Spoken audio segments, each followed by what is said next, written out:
नमस्कार, वैष्णवीज फूड हबमध्ये तुम्हा सर्वांचं मनापासून खूप खूप स्वागत. चला तर आज बघूया सोप्या पद्धतीने अळूवडी. चितळींच्या दुकानात मिळते तशी भरपूर लेअर सुटलेली अळूवडी तुम्ही करून पाहिलीच असेल. ही सुद्धा एकदा नक्की ट्राय करून बघा, चवीला अप्रतिम लागते.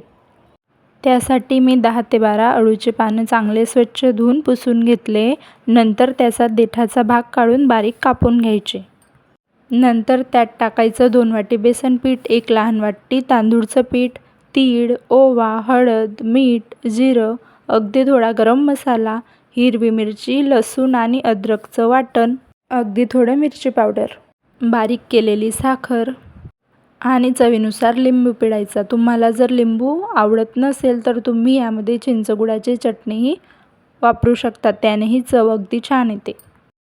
नंतर त्यामध्ये थोडं पाणी टाकून आपण पोळ्यांचे कणिक मळतो त्यापेक्षा थोडासा सैलसर असा गोळा तयार करून घ्यायचा आहे. पाणी अगदी जास्त पण घालू नका. यामध्ये 3 ते 4 पोह्यांचे चमचे पाणी इतकं पुरेसं होतं.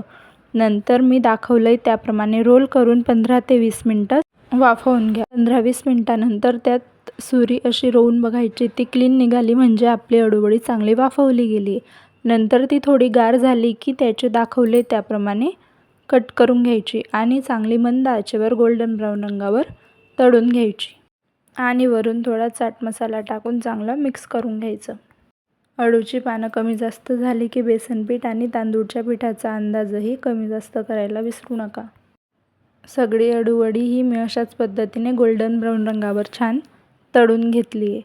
तुम्ही बघू शकतात, आतून खुसखुशीत आणि बाहेरून अगदी कुरकुरीत अळूवडी आपली तयार आहे.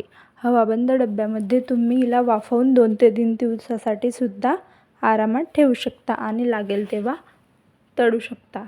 एकदा नक्की करून बघा. अशा सिंपल आणि टेस्टी रेसिपीजसाठी वैष्णवीज फूड हबला सबस्क्राईब करा. धन्यवाद.